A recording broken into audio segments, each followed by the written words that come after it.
سفر مومن۔ بسم اللہ الرحمن الرحیم۔ شروع اللہ کے بابرکت نام سے جو بڑا ہی مہربان اور نہایت رحم کرنے والا ہے۔ مسائل کتنے بھی ہوں یاد رکھنا درود پاک پڑھنے سے ٹلتے رہیں گے۔ سلسلہ سوال و جواب میں میرا آج کا سوال ہے کہ سورۃ کوثر کیوں نازل ہوئی،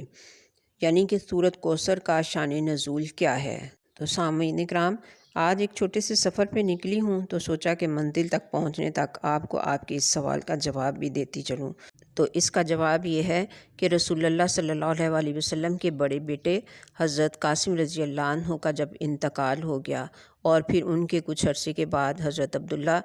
جو کہ حضور صلی اللہ علیہ وسلم کے دوسرے بیٹے تھے ان کا انتقال بھی ہو گیا، تو پھر اس پر عاص بن وائل نے کہا کہ ان کی تو نسل ہی ختم ہو گئی، یعنی کہ رسول اللہ صلی اللہ علیہ وسلم کی تو نسل ہی ختم ہو گئی ہے، اب وہ ابتر ہیں، یعنی کہ ان کی جڑ ہی کٹ گئی ہے۔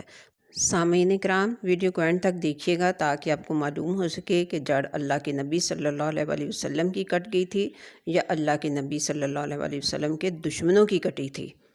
بعض روایات میں اس پر مزید اضافہ یہ ہے کہ عاص نے قریش کے لوگوں سے کہا کہ محمد صلی اللہ علیہ وسلم ابتر ہیں، ان کا کوئی بیٹا نہیں ہے جو ان کا قائم مقام بنے، جب وہ مر جائیں گے تو تمہارا ان سے پیچھا چھوٹ جائے گا۔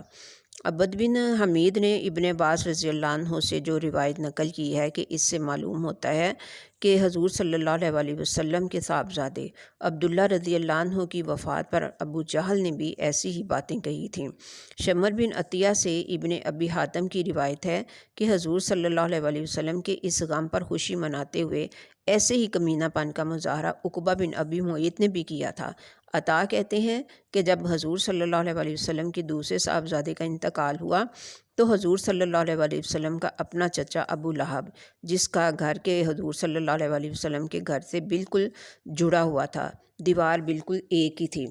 تو وہ دوڑا ہوا مشرکین کے پاس گیا اور ان کو یہ خوشخبری دی کہ آج رات محمد صلی اللہ علیہ وسلم لا اولاد ہو گئے، یعنی کہ ان کی جڑ کٹ گئی ہے۔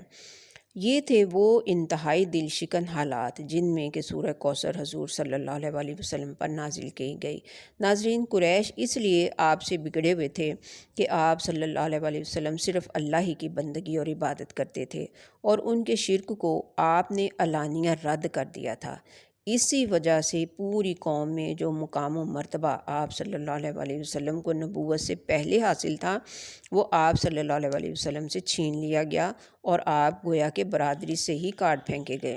آپ کے چند مٹھی بھر ساتھی بھی سب بے یار و مددگار ہو گئے تھے۔ اس پر پھر مزید یہ کیا کہ آپ پر ایک کے بعد ایک بیٹے کی وفات سے غموں کا جو پہاڑ ٹوٹ پڑا تھا، اس موقع پر عزیزوں، رشتہ داروں، قبیلے اور برادری کے لوگوں اور ہمسایوں کی طرف سے ہمدردی اور تعزیت کے بجائے وہ خوشیاں منائی جا رہی تھیں اور وہ باتیں بنائی جا رہی تھیں جو ایک ایسے شریف النفس انسان کے لیے دل توڑ دینے والی باتیں تھیں، جس نے اپنے تو اپنے غیروں تک سے ہمیشہ انتہائی نیک سلوک کیا تھا۔ تو پھر اس پر اللہ تعالیٰ نے سورہ کوثر میں فرمایا،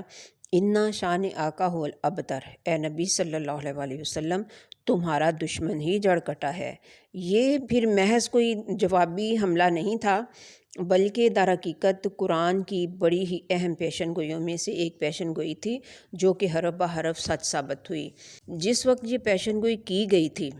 اس وقت لوگ حضور صلی اللہ علیہ وسلم کو ہی ابتر سمجھ رہے تھے اور کوئی تصور بھی نہیں کر سکتا تھا کہ قریش کے یہ بڑے بڑے سردار کیسے ابتر ہو جائیں گے، جو نہ صرف مکہ میں بلکہ پورے ملک عرب میں نامور تھے، کامیاب تھے، مال و دولت اور اولاد ہی کی نعمتیں نہیں رکھتے تھے بلکہ سارے ملک میں جگہ جگہ ان کے اعوان و انصار موجود تھے۔ تجارت کے اجارہ دار اور حج کے منتظم ہونے کی وجہ سے تمام قبائل عرب سے ان کے وسیع تعلقات تھے، لیکن چند سال نہ گزرنے پائے تھے کہ حالات بالکل پلٹ گئے۔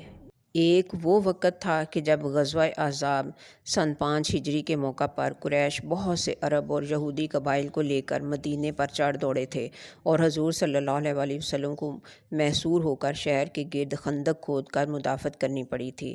یا پھر 3 ہی سال بعد وہ وقت بھی آیا کہ 8 ہجری میں جب آپ صلی اللہ علیہ وسلم نے مکہ پر چڑھائی کی تو قریش کا کوئی حامی و مددگار نہ تھا اور انہیں بے بسی کے ساتھ ہتھیار ڈالنے پڑے تھے۔ اس کے بعد 1 سال کے اندر پورا ملک عرب حضور صلی اللہ علیہ وسلم کے ہاتھ میں تھا۔ ملک کے گوشے گوشے سے قبائل کے وفود آ کر بیعت کر رہے تھے اور آپ صلی اللہ علیہ وسلم کے دشمن بالکل بے بس اور بے یار و مددگار ہو کر رہ گئے تھے۔ پھر وہ ایسے بے نام و نشان ہوئے کہ ان کی اولاد اگر دنیا میں باقی رہی بھی تو ان میں سے آج کوئی یہ نہیں جانتا کہ وہ ابو جہل یا ابو لہب یا عاص بن وائل یا عقبہ بن ابی معیط وغیرہ جیسے اسلام کے دشمنوں کی اولاد میں سے ہیں، اور اگر کوئی جانتا بھی ہو تو کوئی یہ کہنے کے لیے تیار ہی نہیں ہے کہ اس کے اسلاف یہ لوگ تھے۔ اس کے برعکس آپ دیکھتے ہیں کہ رسول اللہ صلی اللہ علیہ وسلم کی اول پر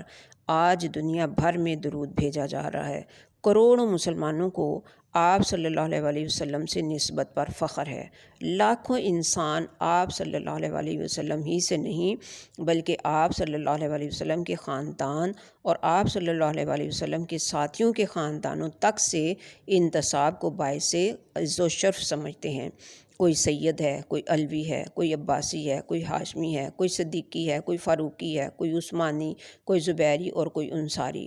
مگر نام کو بھی کوئی ابو جہلی یا ابو لہبی نہیں پایا جاتا۔ تاریخ نے ثابت کر دیا کہ ابتر حضور صلی اللہ علیہ وسلم نہیں بلکہ آپ صلی اللہ علیہ وسلم کے دشمن ہی تھے اور ہیں۔ تو سامعین کرام، آپ جان چکے کہ سورہ کوثر کیوں نازل ہوئی تھی۔